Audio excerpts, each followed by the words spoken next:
Hey, everybody. Welcome to the SOS Small Business Success Podcast. Glad to have you here today. I am your host. Welcome aboard, Bonnie Bonadeo. And, I call myself a speaker, coach, author, podcaster. Those are kind of the titles that I use. But the truth is, what I really do is I help people connect with themselves so that they can better connect with others. Sometimes the other thing might be people, might be their team, might be their clients, might be their business. So as a brand connector and a brand strategist, I really look for areas of opportunity for people to grow in. And the truth is that no matter what it is that you're doing or trying to accomplish, it's going to come down to two critical areas, which I call as part of the SUM strategy here, is sales and marketing. Okay. Now I've broken up this podcast to be able to cater to 5 different topic arenas. And then of course, many topics and many conversations in regards to that, but it's all designed to be able to say, we're about building your brands to survive while developing people that thrive. Develop you and your brand so that you can go from surviving to thriving. And, we're not out of the woods yet. We're not out of the storm yet with everything that's happening at this point. So there has to still be some critical thought and some strategic planning in order to take things to the next level. Now, I say that it is all about strategic opportunity to equal success, that when you put a focus in one area as an opportunity for some potential growth, you will have success. The problem that we do is we get overwhelmed by too many things and too many opportunities, and then we don't know how to strategically align them to make them really worth the time and investment of our energy and our resources to have it be impactful enough. The other thing that we have a tendency to do is we don't stay in it long enough to see the results. And I could say that's one of my weaknesses by far, is that I don't stay in something long enough to be able to see the results. So these are the 5 categories that we focus on in the SUM strategy: sales, operations, mindset, marketing, and education. And today we're going to talk about mindset, but honestly, you guys, mindset is a cousin to sales, and it is, an in-law to marketing, and it is definitely a brother and sister to operations, and certainly it is, possibly your twin to understanding and going into education. So it's all directly related here, but we put a focus on these 5 areas to be able to say, where do you really need the support? Okay, so today's mindset, and our title today is Supply and Demand. Now, you probably hear a lot of this if you watch any news. I try to avoid as much as possible, but I do go online and I select the kind of news that I want to be able to read. And you're hearing words right now like inflation and cost of goods, looming recession, cryptocurrencies, Coinbase. All of these things are kind of like words that we're hearing a lot of at this time. And although we're not necessarily going to touch on a lot of that, I want you to be familiar with it when it comes to just a traditional operation philosophy of supply and demand. And here's how it's kind of defined. The amount of a commodity, product, or service available, the desire of buyers for it, considers the factors in regulating the price.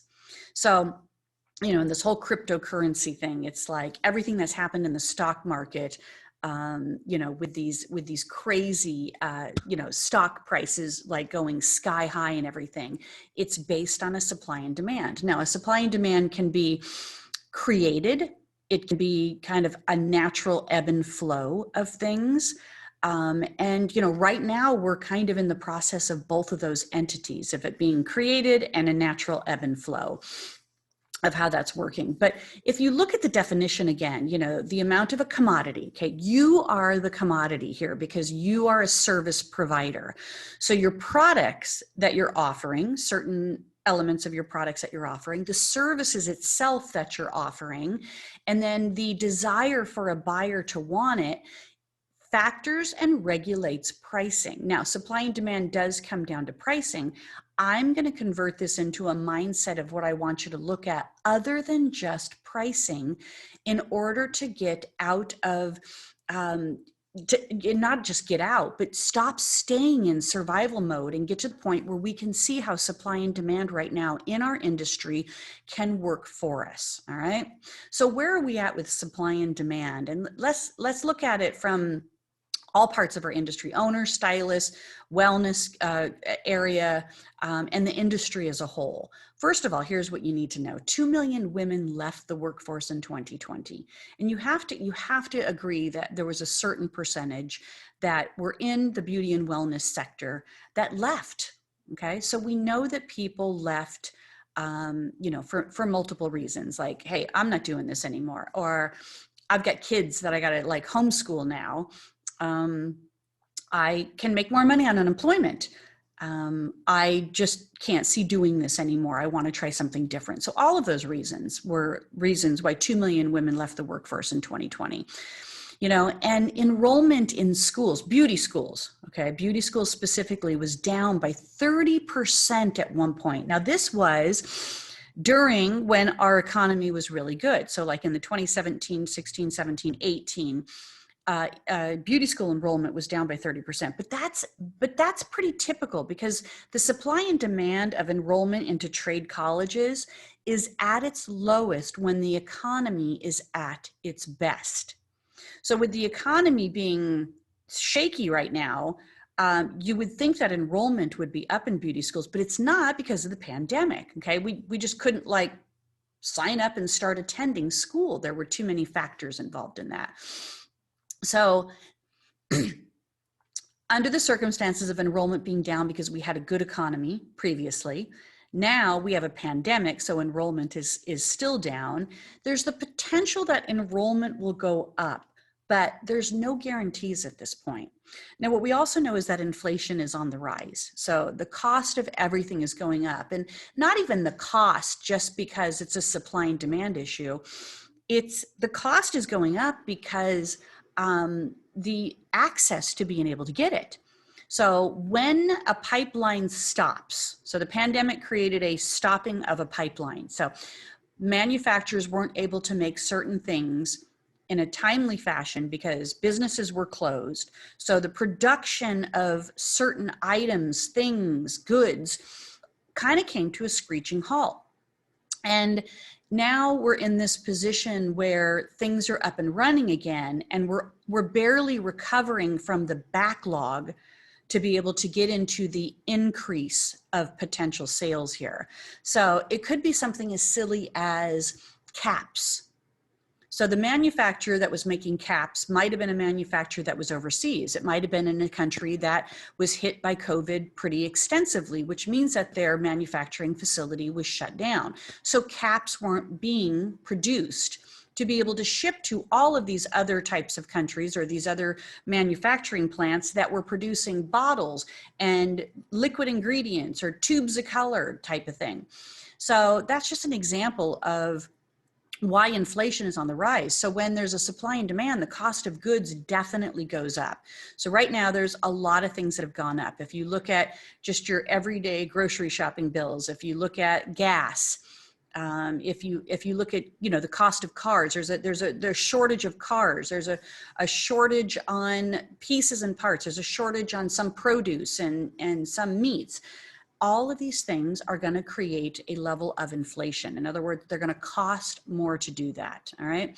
So another factor is that a recession is looming. Now, this is a very different conversation or word that I would use, even though recession is still maybe the proper word, but it's not the same recession as in 2008.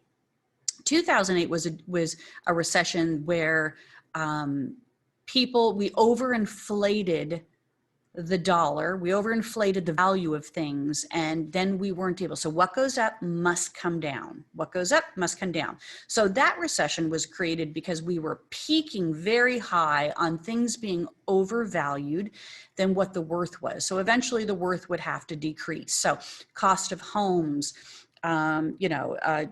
job opportunities, things like that created the recession from 2008. This is a little different because the value of things is only just starting to creep up with inflation as it is. But why this is different is because we do have money to spend.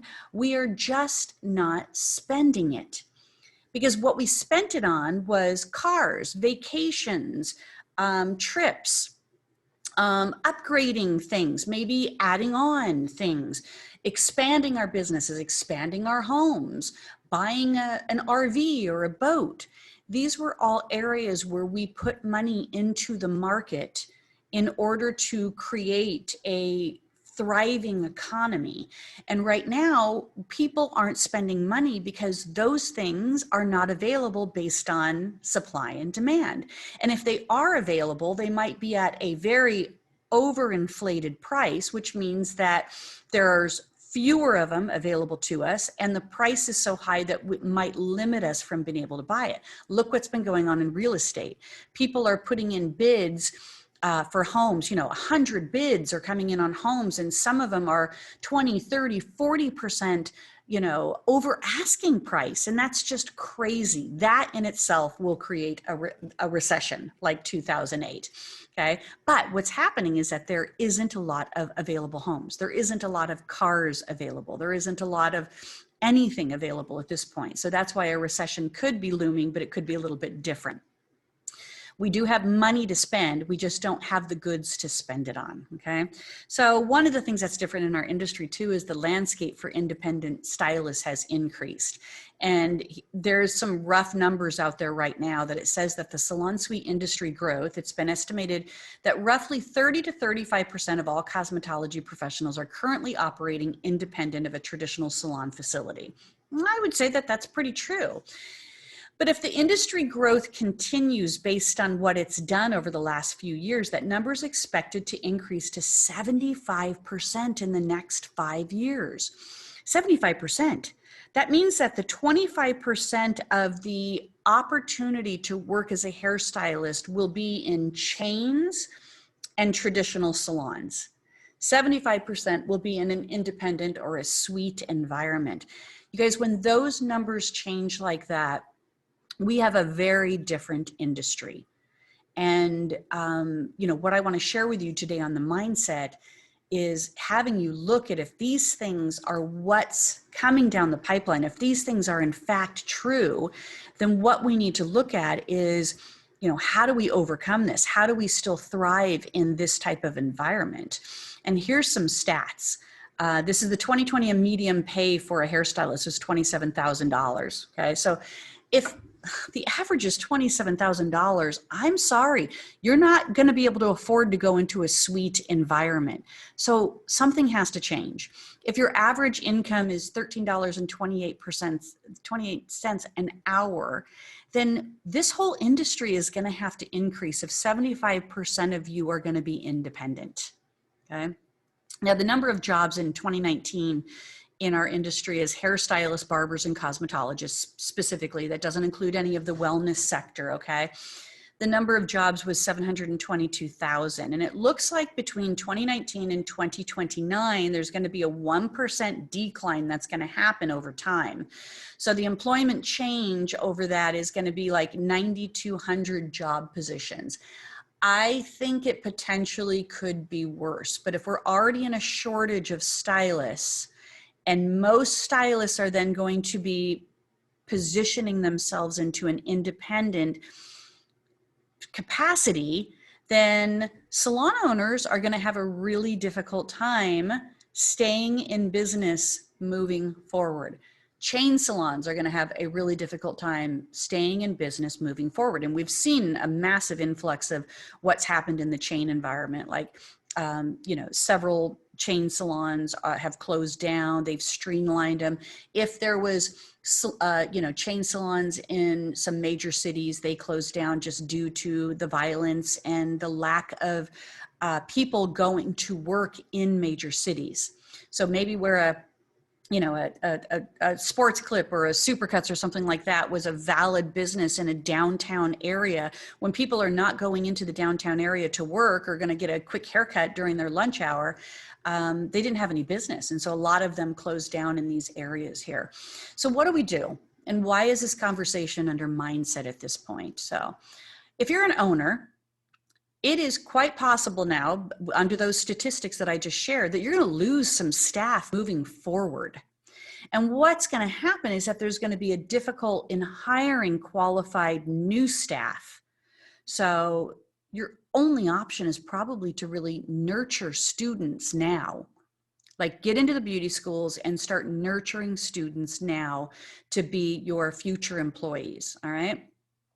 And what's going to happen here is that it's going to increase. What you need to do is you need to increase revenue resources. All right. So if you only have one revenue resource coming in, or one quality one, which would be service dollars, you're going to have to figure out how to increase your service dollar revenue category. And you're going to have to do that in a couple different ways. You have to increase your prices. If we know that inflation has created a higher cost of goods, then across the board, prices need to increase in our industry. Now, I know that this seems like, I see all these posts on these salon forums and everything, and people are always still questioning, how do I increase my prices? How do I increase my prices? You know, what do I need to tell them, type of thing. And even just the other day in our salon, we had a stylist that received a promotion, which is how they get a price increase. They achieve certain goals in order to increase their prices. So we don't do a sweeping salon increase of prices. People earn their price increases. And then, of course, we posted on their mirrors that they have a price increase by a certain date. And it's usually a month out. We let them know that. And then effective that date, their promotion goes into effect, and their new prices go into effect as well. And we had a client that came in like the day after her prices increased, and then sent a letter and, you know, had complained that she should have been notified, type of thing. And there's such a fine line for that, because as a consumer to a goods or service, you know, if you went into your doctor's office and you know, and they always charged you $50 for this, and, you know, and then all of a sudden now it's 75, you know, you're not going to send a letter to the doctor and complain, you know, that the front desk receptionist or the nurse has now charged you more. This is just part of life, okay? You don't send a letter to the manager of the grocery store and just say, you know, the cost of chicken went up by 30% and, you know, I wasn't notified, type of thing.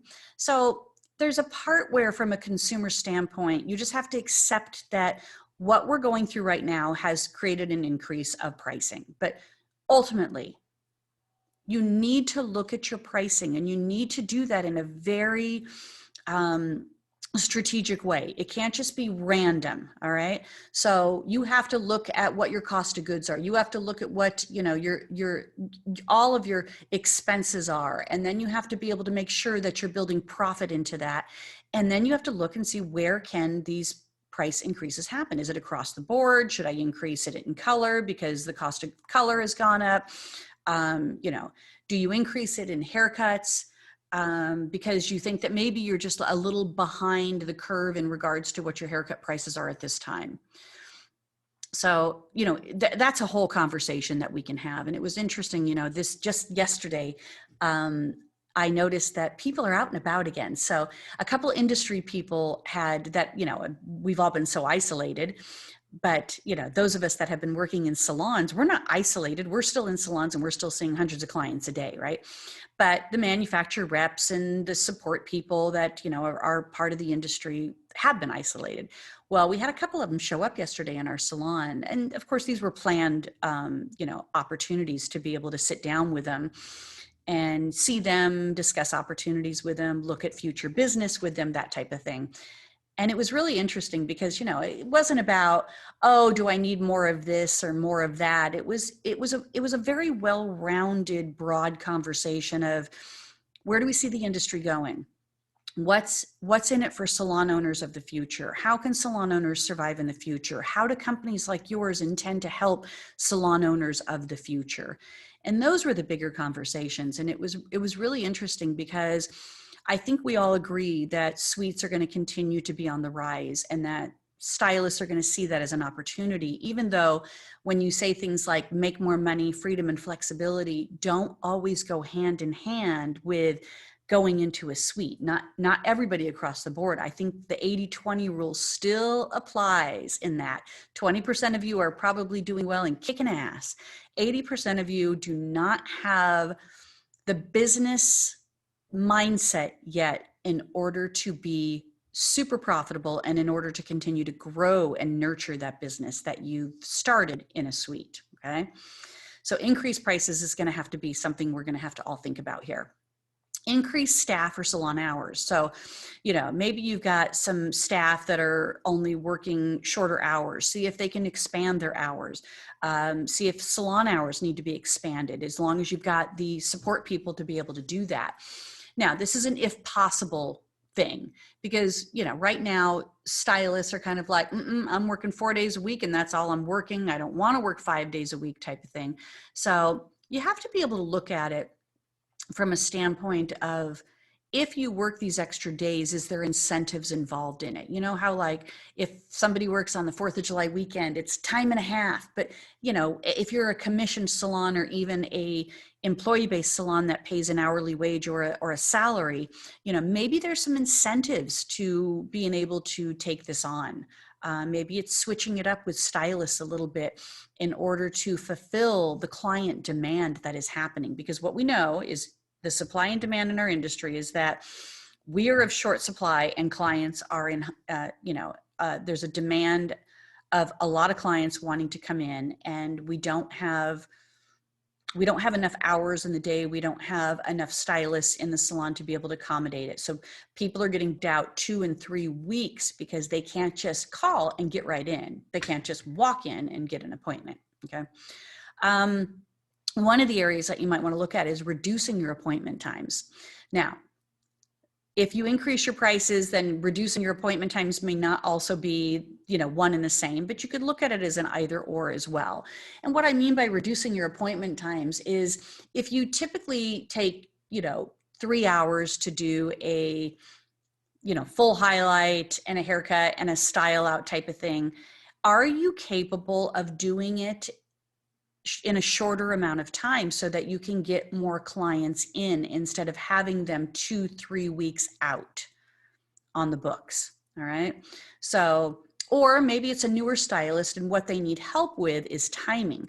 So maybe it's, instead of like doing really fine sections, really adding in 100 foils type of thing, is show them a technique that still provides an enormous amount of quality work, beautiful coverage, and glistening highlights, but not having to maybe do it how they've traditionally learned. Like, there's more than one way to skin a cat, right?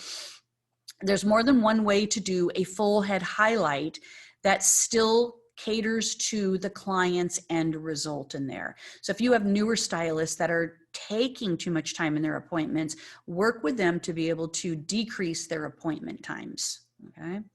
Another opportunity here is increase bonus and incentive. So, I'm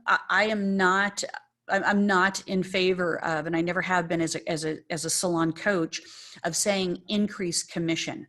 Okay, because the commission is set up based on a profit margin of the salon. The salon has to be profitable in order to stay in business, but you have to have a fair and equitable compensation program. So, however, under the circumstances that we're in a supply and demand position right now, are there bonus and incentives that you can add? Maybe the bonus and incentive is, if you know anybody that comes work for us and they come and work for us and they're with us for 6 months or longer, that stylist that introduced them gets a bonus. Maybe bonus and incentives for working another day or evenings, adding an evening to their booking times type of thing. Create bonus and incentives for you to be able to get more coverage with the people that you have. And of course, one of the biggest ways that salon owners can create an increased revenue stream is to increase your retail sales. Start thinking of yourself as a master marketer. Start thinking of yourself as a quality retail outlet. And create incentives, BOGO deals, gift with purchases, special discounts and incentives with certain services and everything. You've got to increase that line item of revenue in the retail arena. It's one of the biggest and easiest ways that you can have more profit at the bottom of the day. And then, of course, there's all kinds of new things that are coming out right now, affiliate online resources. So we could always say, listen, clients are going to go to Amazon and buy this, or clients are going to go, down the street to Ulta or online to Ulta and buy these things. But if you have an online resource for them and you promote that and you let them know that these are ways that they can still buy the products that you carry, but through them, as a supportive affiliate link, I think most people would want to do that. I think if you told them and you were upfront and you were honest with them, that they would in fact actually want to buy from you. Okay. And so look into these affiliate online resource opportunities that are available to you. It might be a little less profit, but it's still profit at the end of the day. All right. And here's what else we should be doing. And again, I'm calling this under mindset, even though we've talked about sales and marketing and operations here. You got to refine your client policies. You have to set some really good client policies in place here and procedures. In other words, if we know that there is a waiting list for people to be able to get in with you 2 and 3 weeks out because of our supply and demand, then, create a really extensive confirmation opportunity. Create a waiting list opportunity. So if you've got software that has a waiting list option, use it. Use it, because the minute somebody no-shows on there and it goes to that client and says, hey, this just opened up, did you want to move your appointment up sooner? And you have somebody that says yes, now you've got something opened up 2 or 3 weeks down the road to take on that other client or that newer client in there.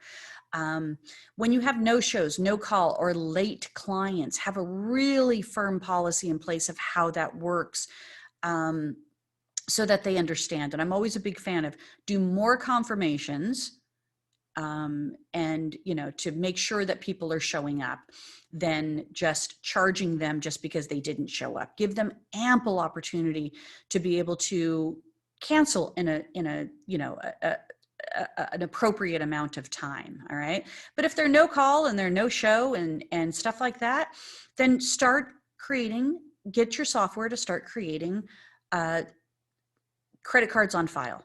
Okay. Have credit cards on file, and do communicate with them that this will happen.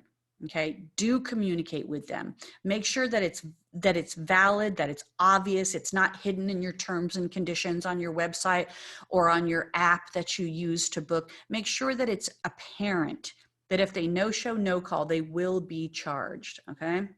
And then, of course, have a policy in place to be able to make sure that you're very clear on how you're going to do redos, because as it is, we don't have enough time in the day to be able to take care of the clients we have, let alone the clients that weren't satisfied with something that we did, and coming back after, say, a 7-day timeline and still expecting us to redo it. So be very clear on your redo policies and procedures as well. So those are the things that I would say you need to look at. And if you need support with any of these things, this is the salon coach that I am. Okay. This is the coach this is how I help my clients to be able to make sure that they've got all these policies in place. Now, if you're a stylist or suite or independent person, again, here's some duplicates here, but increase your prices. One of the biggest areas of opportunity that I see, if you want to be successful as a suite person, you've got to get systems in place. You got to have online booking. You got to be able to pre-book these clients. You got to be able to have good confirmation policies in place, late and no-show policies in place. I know that you don't think you should have to sell retail, or you don't think you have the money to have product in your suite to sell retail. But what I'm telling you is pick a line, pick the winning products of that line, and sell retail to your clients to create an additional revenue stream. Do not be afraid to upcharge, upgrade, or add on things that are necessary. So if you're doing a toner, make sure you're charging for the toner. If you're doing an additional color within the highlights, say a low light, charge for the additional low light procedure that you're doing in there. Do not be afraid to be charging for quality, because right now what we're doing is we're like, oh, I don't want to charge her that much more. Then when we do a price increase, or we do charge them, they're like, oh, well, what's this for? So be clear and concise anytime there is a price difference or price increase with your clients. Stay true to your schedule. In other words, if you say that you work 4 days a week, then work 4 days a week. And if you don't have clients, Be marketing. Look at your budget. Figure out ways that you can improve your policy and procedure programs, okay? Stay true to your schedule so that you have that work-life balance, but you're also available for those clients that do want to be able to get in with you. If somebody needs you to come in earlier or on a day off or work an evening or something like that that you don't do, charge more for those specialty appointment times. Okay, we have to start teaching the clients that if the supply and demand is in our favor right now, that there's plenty of you and not enough of us, that the price changes. Remember the definition, go back to the definition of supply and demand, all right? Be clear on your business procedures so that people know how to do business with you. Be clear on your budget and your cost of goods and your profit margin so that you know where you stand. Okay, so that you can stay in business.